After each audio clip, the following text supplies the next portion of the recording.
Bonjour à tous, bienvenue sur le webinaire des jeudis de la recherche paramédicale proposé par le réseau Recherche et Innovation paramédicale du GIRC Grand Ouest. Donc aujourd'hui, la parole est donnée à Aurore Degnaud qui va se présenter et qui ensuite présentera son projet qui a comme thème le carnet de santé et la santé mentale. Donc, vous pourrez poser les questions après l'intervention ou les poser directement sur le chat et nous les transmettrons à Aurore. Donc, pour information, ce webinaire est enregistré et sera donc diffusé sur la chaîne YouTube du CHU d'Angers. Je te laisse la parole, Aurore. Merci. Donc bonjour, je me présente et puis je vais vous présenter effectivement ce travail de recherche. Donc Aurore Degnaud, infirmière en pratique avancée psychiatrie santé mentale au sein du centre hospitalier Georges Daumaison en Loire-Atlantique. Et je travaille depuis une vingtaine d'années donc en psychiatrie de l'enfant et de l'adolescent. Merci au réseau aujourd'hui de m'avoir proposé de présenter ce travail. Euh, donc, ce travail s'intitule Carnet de santé et santé mentale. Il a été réalisé dans le cadre du master infirmière en pratique avancée, diplôme donc obtenu en 2023 à Nantes Université, rédigé du coup sous la direction de Jean-Charles Haute, donc docteur en sciences humaines et sociales, que je remercie encore chaleureusement. Et un second merci à Cathy Longchaud, elle-même infirmière en pratique avancée au centre hospitalier Georges Mazurel, qui m'a également beaucoup soutenue dans ce travail de recherche. Pour cette présentation, je vais décliner le plan suivant, plan assez classique dans les mémoires de recherche. Je vais vous parler d'abord du contexte, puis du cadre théorique, de la méthode employée, et enfin, résultats, analyse et quelles sont les perspectives actuelles et à venir de ce travail. Euh, donc, s'agissant du contexte, cette recherche prend racine dans une expérience professionnelle et concerne les enfants et adolescents qui sont donc accueillis ou suivis en psychiatrie de l'enfant et de l'adolescent, ainsi qu'à leurs parents. Nous avons donc mené une recherche bibliographique pour affiner le contexte. Donc, nous sommes allés chercher dans la littérature professionnelle et scientifique des données, donc particulièrement pour les enfants qui présentent un trouble du spectre de l'autisme ou un trouble du neurodéveloppement ou tout autre trouble psychiatrique dit chronique. Euh, en 2022, le trouble du spectre de l'autisme concerne 7 500 naissances par an et 100 000 jeunes de moins de 20 ans en France. Nous nous sommes également intéressés à une étude de Perel, toujours en 2022, qui nous dit que 2 tiers des personnes avec un trouble du spectre de l'autisme souffrent de comorbidités psychiatriques et somatiques, à savoir des troubles du sommeil, des troubles gastro-intestinaux, épilepsie, anxiété, etc. Et cette même population présente une surmortalité qui est 2 à 10 fois supérieure à la population générale et avec une espérance de vie à la naissance qui est estimée à 36 ans puisque ce sont des personnes qui cumulent troubles cognitifs, troubles du langage, troubles du comportement, etc. Une autre étude de 2010 de Assef et Aubrin nous dit qu'il y a des freins à la prise en soin globale des enfants avec autisme du fait d'un manque de coordination du parcours de soins et également par un défaut de mise en lien des professionnels.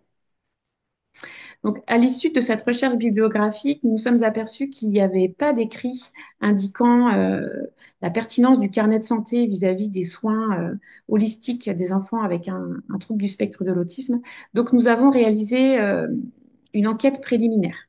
Je vous en parle dans 2 diapos. Je vais rapidement euh, évoquer quand même le carnet de santé. Euh, pour faire un rappel, donc il a été créé en France en 1939 et rendu obligatoire en 1945. Il est bien spécifié dès les premières pages qu'il appartient à l'enfant et à sa famille, qu'il est soumis au secret médical et professionnel, et qu'il est destiné à tous les professionnels de santé. Le carnet de santé avait et a toujours encore un double objectif à la fois de santé individuelle et de santé publique. Pour la santé individuelle, effectivement, c'est un support de dialogue régulier entre les familles et les professionnels de santé au service de la prévention. Il assure une partie du suivi sanitaire des enfants, euh, de par donc les vaccinations, obligatoires ou non. Il permet également des études épidémiologiques, notamment avec les examens médicaux obligatoires qui jusqu'à présent étaient huitième jour, neuvième et 24e mois. Je fais une toute petite parenthèse puisqu'il y a un nouveau carnet de santé qui vient de sortir là, le 1er janvier 2025 qui préconise 20 examens médicaux obligatoires, mais qui a rendu celui des 6 ans qui a rendu celui des 6 ans obligatoire également. Donc ça ouvre une autre fenêtre pour pouvoir faire des études épidémiologiques à cet âge-là. Et enfin, c'est un support d'éducation à la santé de par les nombreux messages et conseils qui sont inscrits à l'intérieur. Donc, on est bien sur un support d'information, de continuité de suivi global de l'enfant, un support d'accompagnement et d'autonomisation en santé. Donc, nous revenons sur cette enquête préliminaire qui a été réalisée afin d'affiner le contexte, qui a été réalisée auprès d'infirmiers qui exercent en psychiatrie de l'enfant et de l'adolescent. Et cette enquête préliminaire a démontré que les infirmiers n'utilisaient pas assez le carnet de santé. Les verbatims recueillis étaient ils le récupèrent pour le médecin ou pour le dossier administratif. Les infirmiers le regardaient essentiellement pour les vaccinations ou les courbes staturo-pondérales. Seuls les infirmiers qui faisaient des accueils, donc les accueils de première intention, pouvaient en faire lecture avec les parents et de ce fait pouvaient déjà commencer de repérer les problèmes de santé en faisant une lecture avec eux. En revanche, dès cette enquête préliminaire, aucune inscription infirmière n'a été relevée. Donc nous constatons à cette étape-là un écart entre la représentation infirmière du carnet de santé et son utilisation réelle dans la pratique. On a une vision plutôt biomédicale du carnet de santé par les infirmiers, qui est donc plutôt relevé, qui relève du cure, alors que les infirmiers ont une formation et une vision soignante plutôt, elle, reliée au care. Donc, nous en arrivons à la partie plus théorique de cette recherche. Nous avons fait un parallèle entre justement le cure et le care et défini assez dans les grandes lignes la santé vue par le modèle plutôt biomédical et la santé vue plutôt par le modèle biopsychosocial. Donc, dans le modèle biomédical, donc référence plutôt actuelle des infirmiers vis-à-vis du carnet de santé, la santé est définie plutôt comme une absence de maladie. Elle relève, enfin, nommée par un diagnostic médical qui aurait une origine plutôt organique et dont la réponse serait plutôt curative. En parallèle, dans le modèle biopsychosocial, la définition de la santé est différente. Il y a plutôt, ça relève plutôt d'un processus qui est centré sur la personne. L'origine, voilà, est une association de facteurs complexes. Les réponses sont plutôt globales, pluridisciplinaires, et évidemment, cela inclut de la prévention et de l'éducation en santé. Afin de compléter ce modèle biopsychosocial et pour faire un lien avec les sciences infirmières, nous avons choisi de faire des liens avec la théorie du human caring de Jean Watson, que nous avons complété avec le modèle McGill, puis les modes fonctionnels de Gordon. Euh, pour définir dans les grandes lignes ce que c'est que la relation de caring, Watson nous dit que c'est quelque chose qui est basé sur la santé, de humain à humain, centré sur la personne, et cela relève d'un partage des perceptions et des expériences.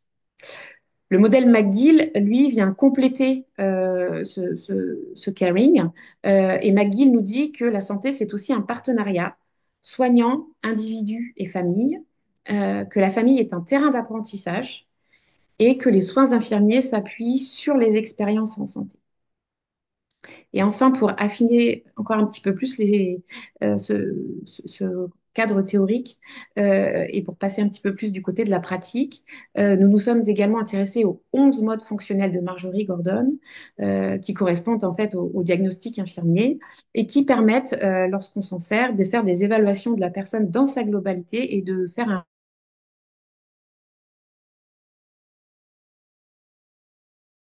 Nous en sommes arrivés à la question de recherche suivante.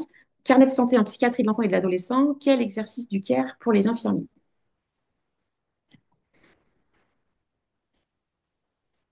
Donc, nous avons utilisé la méthode suivante pour ce travail. Donc, c'est une étude dite descriptive, qualitative, exploratoire.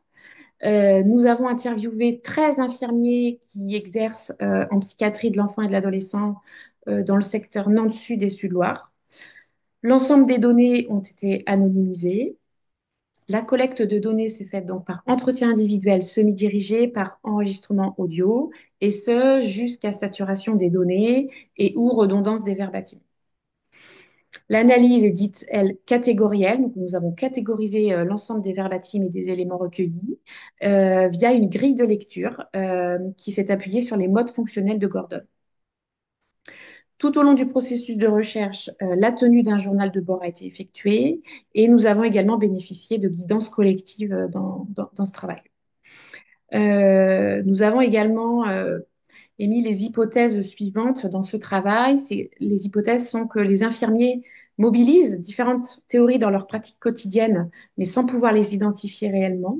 Et nous avons complété la question de recherche avec cette question, c'est quelle fonction du care, quelle fonction de santé médiatisent les infirmiers en se servant du carnet de santé. Euh, Donc, une fois que nous avons réalisé cette enquête, cette méthodologie, nous en sommes arrivés au résultat suivant. Il y a 4 thèmes principaux qui sont ressortis. Et un premier élément est apparu, c'est qu'à ce jour, il y a toujours un faible usage infirmier du carnet de santé en pédopsychiatrie. Ceci étant, des pistes et des éléments sont ressortis et nous allons les décliner via les 4 thèmes. Donc, le carnet de santé permet une vision holistique de l'enfant dans le partenariat soignant-parent. Donc, à ce jour, c'est ce qu'on a dit. Donc, il y a un usage partiel du carnet et il est vraiment plutôt centré somatique. Et donc, les infirmiers l'utilisent plutôt dans sa forme prescrite. Ceci étant, plus le rôle infirmier est autonome, plus la pratique est indépendante, et là, plus l'usage du carnet de santé est ancré et sert de lien à la relation de soins. Donc, on peut dire que le carnet de santé est un outil dans le partenariat et que ce partenariat est lui-même un facteur clé du processus de soins en pédopsychiatrie. Euh, Dès lors, les infirmiers peuvent repérer des stratégies d'adaptation et des ressources. S'agissant des déterminants de santé et de maladies dans le carnet de santé, euh, le carnet de santé peut effectivement être un appui important pour les infirmiers dans la structuration de la démarche de soins. Il peut servir effectivement de canevas ou de schéma standard pour pouvoir recueillir des informations importantes. Et de ce fait, les infirmiers infirmières peuvent repérer les problèmes de santé réels ou potentiels et voir les envisager simultanément. Concernant la collaboration interprofessionnelle et la coordination des soins, donc cette étude révèle qu'aujourd'hui, c'est peu un support de communication entre les professionnels et que noter des informations dans le carnet de santé les rendrait du coup disponibles et remettrait l'enfant et sa famille au cœur des soins. Ce qui est recherché, du coup, c'est plutôt la participation active de la personne soignée. Et du coup, en éducation à la santé, ce serait plutôt passer d'un modèle où l'on fait pour à un modèle où on rend la personne capable de faire. Euh, donc, on est plutôt sur quelque chose de l'empowerment à ce moment-là. Et enfin, vis-à-vis de l'autonomie infirmière, ce travail démontre que les infirmières savent ce qu'elles font, mais ne le mettent pas en valeur. Et que si les infirmiers contribuaient par des écrits aux décisions professionnelles et au dialogue interprofessionnel, cela permettrait aussi de développer plus de caring et de renforcer encore plus l'autonomie et les responsabilités infirmières. Donc voilà dans les grandes lignes pour le, les résultats de ce travail. Si on fait une synthèse, une analyse globale de cette étude, il y a une confirmation hein, que le carnet de santé est un médiateur pertinent à la fois pour les enfants et les adolescents, mais aussi pour les infirmiers. Pour les enfants et les adolescents suivis,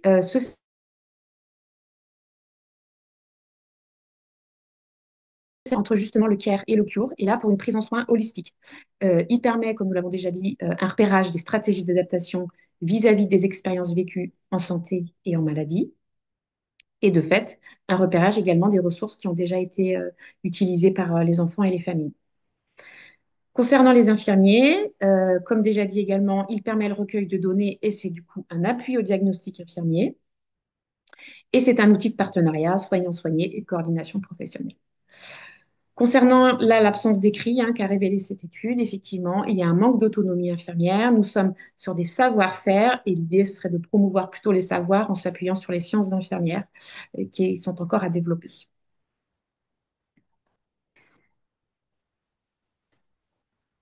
Donc, les perspectives de ce travail, alors, donc on a une confirmation que ça peut être un outil du CARE, hein, comme on a déjà dit, un appui au diagnostic et un outil de partenariat.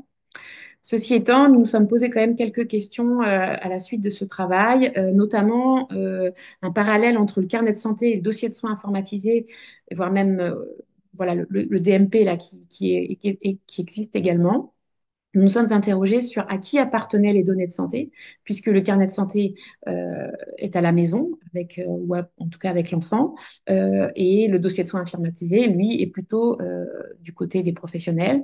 Donc voilà, à qui appartiennent les données? Il y a des travaux en cours concernant le carnet de santé numérique, et se pose la question de l'adaptation du contenu aux infirmiers ainsi qu'aux autres professionnels de santé. Euh, Petite digression encore, avec le nouveau carnet de santé qui est sorti la semaine dernière, de nombreuses pages d'observation qui existaient dans l'ancienne version n'existent plus actuellement. Elles ont été réduites, laissant moins de place aux écrits professionnels autres que médicaux dans le nouveau carnet de santé. Et enfin, pour revenir à notre sujet de santé mentale, le carnet de santé est aussi un outil de santé mentale. Les inscriptions des observations à ce sujet peuvent être faites. Euh, là, quid des traitements aussi, des traitements psychotropes qui sont très très peu inscrits, et des hospitalisations. Il y a une page dédiée à la fin du carnet de santé pour les hospitalisations, y compris hospitalisations de jour, qui sont très peu renseignées. Euh, et donc là, je vais faire du lien plutôt avec ma pratique en tant qu'infirmière en pratique avancée. Du coup, depuis que je suis en poste, je continue effectivement de me servir du carnet. C'est un outil précieux. J'en fais lecture avec l'enfant, l'adolescent et les parents. C'est un moment assez important. Les enfants apprécient beaucoup et ça sert aussi à nourrir l'anamnèse en fait de l'enfant. Euh, Après leur accord, j'y inscris ou des conclusions cliniques ou un traitement s'il est renouvelé, adapté. Et là, ça fait vraiment lien ville-hôpital, hein, puisque du coup, les autres professionnels, particulièrement les généralistes, les spécialistes, peuvent avoir accès du coup à ce qui est fait au CMP. En plus, évidemment, des mails ou d'autres communications qui peuvent exister. Euh, J'y vois un intérêt très important aussi pour les enfants et les jeunes qui sont plutôt en risque de rupture. Je pense aux enfants qui sont placés, aucune mesure de placement, qui relèvent de l'aide sociale à l'enfance, ou ceux qui relèvent du médico-social, qui sont en IME ou en DITEP. Et on sait que ces enfants ont beaucoup de professionnels qui gravitent autour d'eux. Et on sait que plus les situations sont complexes et les regards nombreux, plus il est important de recentrer et de noter des choses pour que le suivi de l'enfant ne soit pas noyé parmi toutes les structures et tous les professionnels. Enfin, je continue de faire de la promotion du carnet de santé auprès des infirmiers en pédopsychiatrie et une perspective serait également de pouvoir faire plus de formation dès la formation initiale ou en tout cas d'en reparler au cours des processus de formation infirmier. Également dans un projet de consultation avancée là que je mets en place avec les généralistes du secteur, je trouverais très pertinent de remplir, de coécrire avec le généraliste nos observations dans le carnet de santé au profit de l'enfant, évidemment. Donc ça, c'est un projet qui est également en cours. Et puis, plus d'un point de vue de la recherche, donc il y a eu donc la diffusion du poster que je vous affiche ici au Congrès national des IPA psychiatrie santé mentale en septembre dernier. Donc, un poster qui a remporté le prix du public. Et s'agissant d'une publication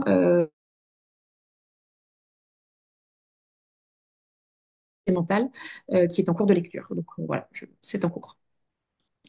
Donc voilà, vous retrouverez ici l'ensemble des références bibliographiques pour ce diaporama. Et je vous remercie de votre attention et vous retrouverez donc mes coordonnées dans cette page. Merci Merci. beaucoup, Aurore, pour cette présentation très claire et qui montre l'intérêt de s'interroger sur des outils qui sont à disposition des patients parfois et dont on Mm, ne se sert pas forcément. Et on voit bien l'intérêt finalement et l'importance du métier enfin, des métiers paramédicaux dans ce mm, sens. Euh, alors moi, j'avais deux petites questions. Alors, concernant une question de méthode, au niveau de la catégorisation des thèmes pour l'analyse des verbatims, mm, tu as dit que tu avais utilisé l'échelle de Gordon.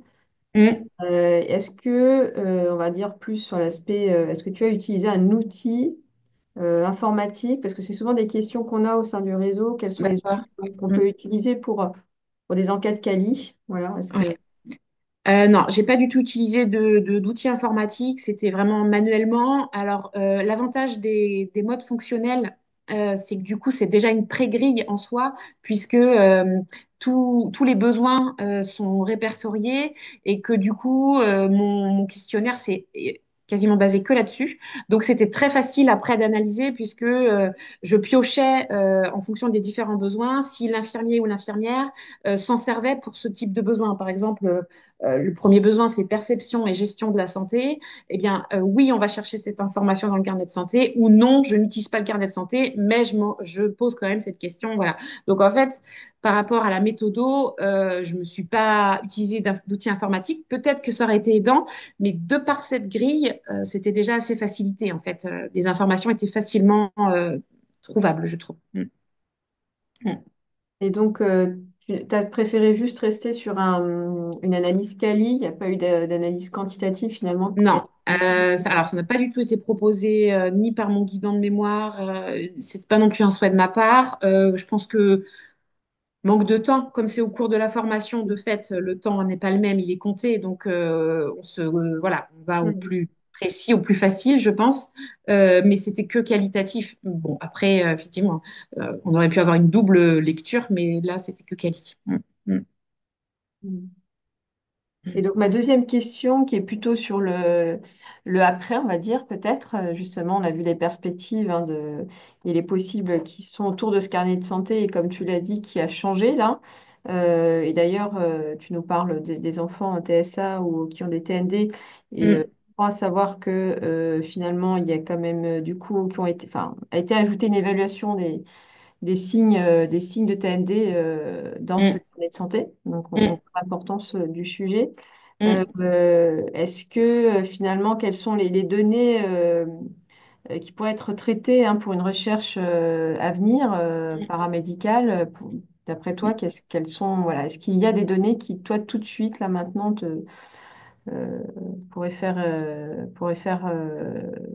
voilà, faire partie d'une question de recherche? ben, bien sûr. Alors effectivement, comme échangé déjà, mais on a effectivement les enfants avec un trouble du spectre de l'autisme ou un trouble du neurodéveloppement, particulièrement ceux qui ont des troubles de l'oralité, des troubles de la sensorialité, mais de surcroît ceux aussi qui ont des traitements psychotropes, parce qu'ils sont quand même nombreux à en avoir, ils sont effectivement à risque de surpoids, d'obésité. Donc, comme on disait, une IPA peut tout à fait assurer ce suivi-là, et on pourrait se demander si un suivi IPA dans ce cadre-là, TSA, prise de poids, est-ce qu'il pourrait y avoir une plus-value ou en tout cas, quels seraient les bénéfices d'un suivi IPA vis-à-vis de ces enfants-là? Donc ça pourrait être un élément, comme on a déjà discuté, qui pourrait être cherché. Euh, Je me suis également interrogée sur deux autres types de d'autres recherches qui pourraient être faites avec le carnet de santé. Alors déjà, dès que j'avais écrit le travail, je m'étais interrogée au sujet des parents. Je me demandais si les parents trouvent utile, eux, de lire le carnet de santé, mais aussi les observations qui sont faites, parce qu'en fait, c'est eux qui sont au quotidien avec l'enfant. Euh, et en fait, il est écrit dans les parents peuvent également inscrire des données sur leur enfant et ce n'est jamais fait. Donc, je trouverais intéressant d'aller leur poser la question à eux aussi. Est-ce qu'ils s'autorisent? Est-ce que ça leur servirait ou pas? Enfin voilà, je pense qu'il y a quelque chose aussi qui est à demander aux parents. Et pour aller un petit peu plus loin, je me suis interrogée aussi si on demandait aux généralistes ou aux pédiatres, est-ce que ça leur servirait d'y trouver euh, des, euh, des observations soignantes, des observations IPA, des observations psychomotes, enfin voilà, d'autres professionnels, parce qu'effectivement, on retrouve énormément d'éléments médicaux et très peu des autres professionnels. Donc, ce serait intéressant d'aller demander aux médecins si eux, ils trouveraient ça utile de voir ces informations inscrites. Mm. Donc bon, Donc des encore, voilà, possibilités ouais. assez larges. Voilà. Mm, Alors après, effectivement, il faut penser que finalement, cet outil en fait qui est encore sous forme papier, enfin qui existe mm. encore sous forme papier, sera bien évidemment très Oui, rapidement, on pense, sous forme numérique. tout à fait. Il Mm, existe déjà, hein, voilà. mm, mm, Euh, donc, puisque bon, à l'ère du numérique et actuellement, hein, en étant vraiment dans cette perspective-là, des choses qui seront encore en évolution et à mm. suivre dans les années à venir ou dans les mois à venir. Tout à fait. Oui, oui. Mais oui, oui, de toute façon, l'outil numérique, on y arrive, donc c'est sûr. Et d'ailleurs, dans le nouveau carnet, euh, comme il y a beaucoup plus de questions autour du neurodéveloppement des enfants, du développement des enfants, neurodéveloppement, il y a plein de maintenant, ils ont mis plein de QR codes avec des liens à faire sur des voilà pour aller compléter des échelles ou des plateformes. Mm. Euh, et, euh, et dès que les professionnels, les médecins auront rempli en fonction des âges deux cases ou trois cases, on les invite à prendre contact avec une PCO, on les invite à prendre contact avec un spécialiste. Enfin voilà, il y a beaucoup plus de choses comme ça dans le nouveau carnet de santé. Donc, ça, c'est au bénéfice des enfants, bien évidemment.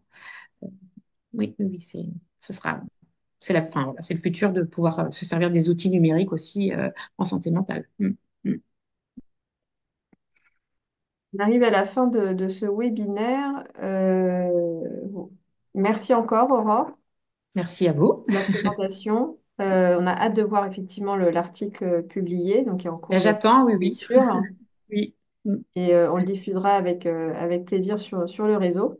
Mm. Donc, pour rappel, donc ce webinaire sera disponible sur la chaîne YouTube du CHU d'Angers.